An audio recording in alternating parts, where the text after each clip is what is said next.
Vamos começar nosso estudo? Olha só. Primeiro eu quero falar sobre a definição de Deus.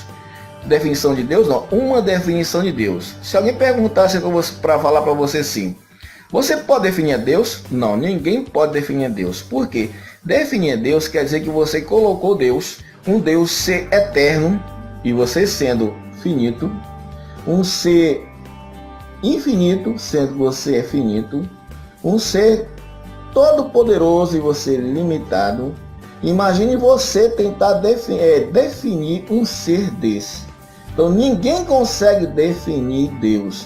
Você consegue dar uma definição, quer dizer, uma possível definição para tentar alcançar o máximo de características possíveis que você achar que possa estar envolvidos. E eu gosto muito dessa definição do teólogo Langston, que diz o seguinte: Deus é espírito pessoal, perfeitamente bom, que em santo amor criou, sustenta e governa tudo. Então, só podemos falar da existência de Deus se nós trouxermos uma compreensão acerca de Deus, ok? Então, olha só, Deus é um ser espiritual. Jesus Cristo falou, Deus é espírito. E o que importa é que os seus verdadeiros adoradores o adorem em espírito e em verdade. Ok? Então, esse Deus santo que cria e sustenta tudo, né?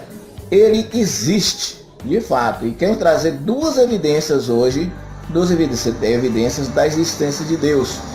Que amanhã, né, eu vou continuar trazendo evidências. A primeira evidência é a existência do universo. O universo é uma evidência clara da existência de Deus, não é? Então, sendo o universo uma evidência clara da existência de Deus, o que nós podemos dizer sobre isso?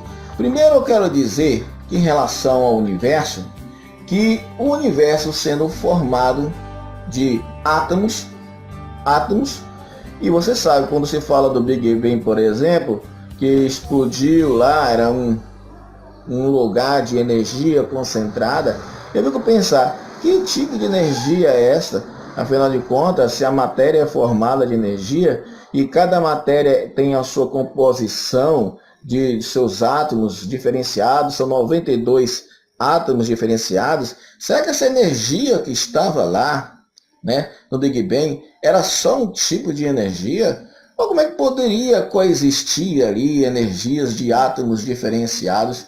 Eu acho meio difícil, né? Como é que uma unidade pode dar origem à diversidade? É meio complicado, né? Agora preste bem atenção.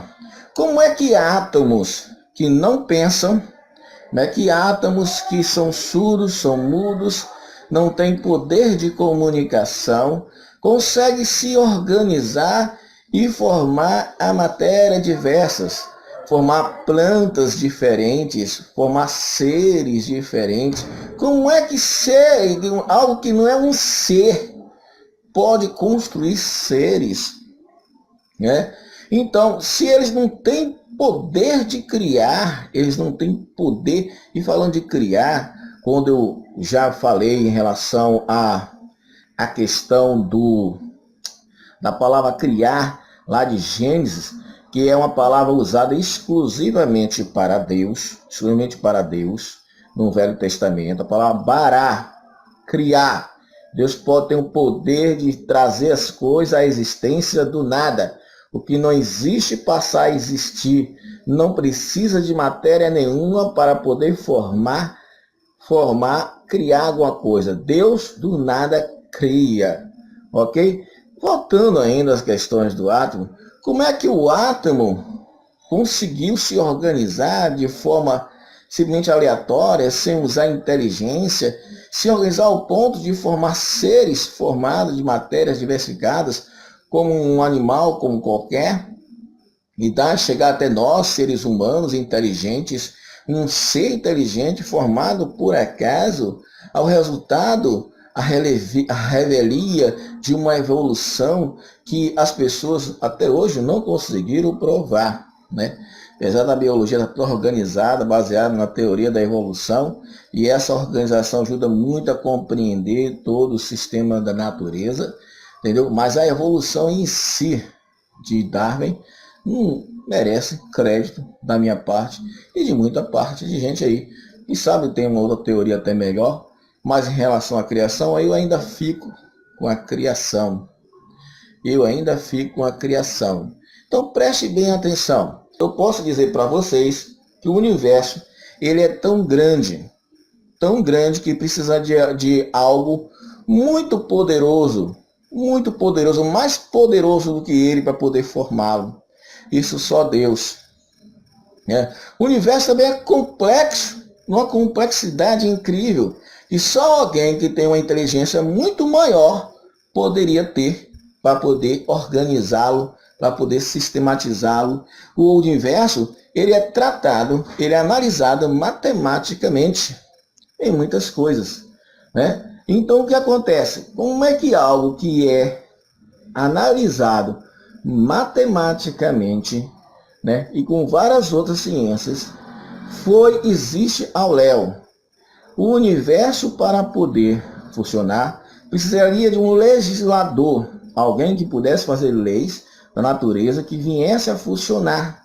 Então imagine só você, se precisa de um legislador, de leis, precisa de um legislador.